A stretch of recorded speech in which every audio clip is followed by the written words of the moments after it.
Hi everyone. So what I'm going to do right now is show you how to create the Works Cited entry for your paper due on Friday.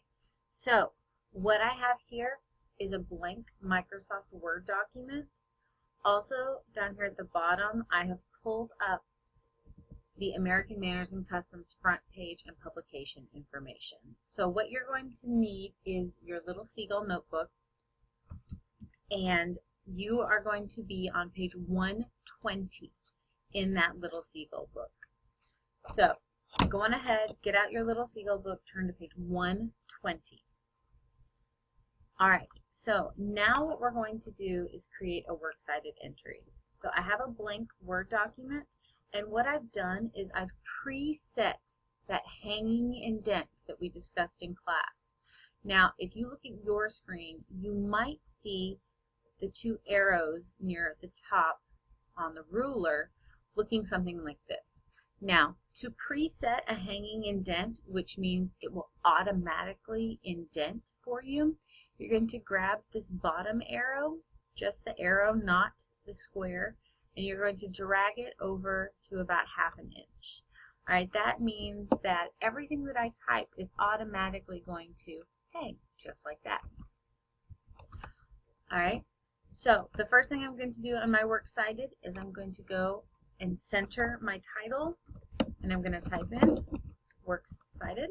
Alright, that's the title of my page. I'm going to press enter twice, and then I'm going to left justify, or move it over to the left. Alright, now I'm going to go in and I'm going to start my Works Cited entry. So according to page 120 in the Little Seagull, number 1, the first thing I'm going to do is write the author's name. So to get the author's name, I'm going to go back to that American Manners and Customs front page and publication information. And here I found the first page, or the cover, of my source. And right here is the name of the author. Now, as we talked about in class, the name of the author in a Works Cited entry is kind of special because the Works Cited page is alphabetized by the author's last name. So we are going to type her last name, which is Claire, first.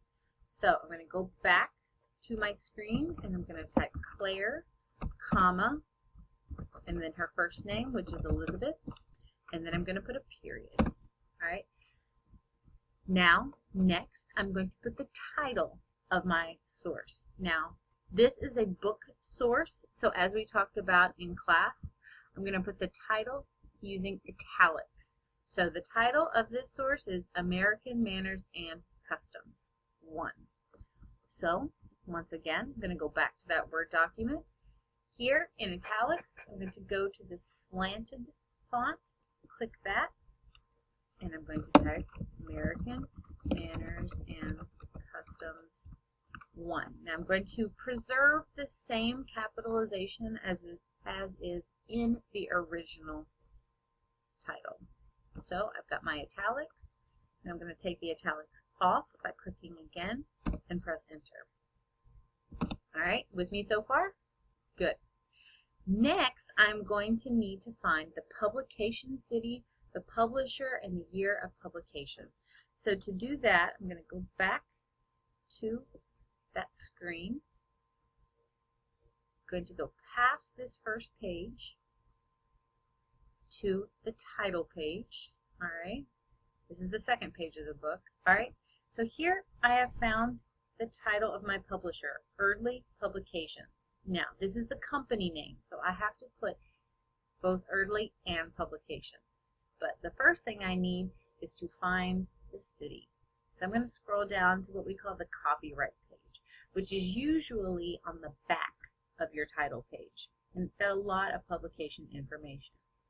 So here I see that Eardley Publications again, and the copyright date, which is the date that I will use later. So 2004 was the year this book was published.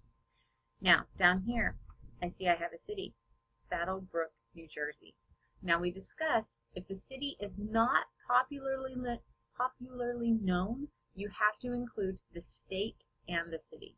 So I'm going to go back here and I'm going to start by putting my city, so Saddlebrook, Brook, comma, and then NJ. NJ stands for New Jersey. And then I'm going to put a colon. The next thing, according to page 120, says I have to include the publisher. So I'm going to put that early publications there. And see how it automatically did that hanging indent? Yay! All right, after the publisher, I'm going to put a comma, followed by the year of publication, which according to that thing is 2004.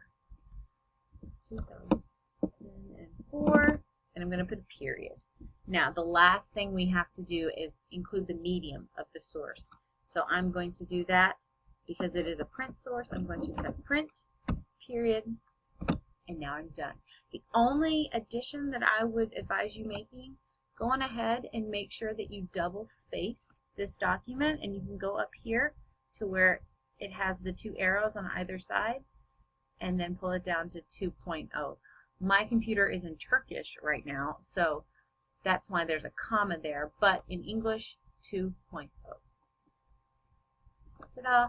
Now it's going to match the rest of your essay, and you're going to include this on the very last page of your essay. All right, I hope this helped you put together your Works Cited entry for your final paper. If you have any questions, feel free to comment below or send me an email. I'll be more than happy to help. All right, thanks guys. See you in class.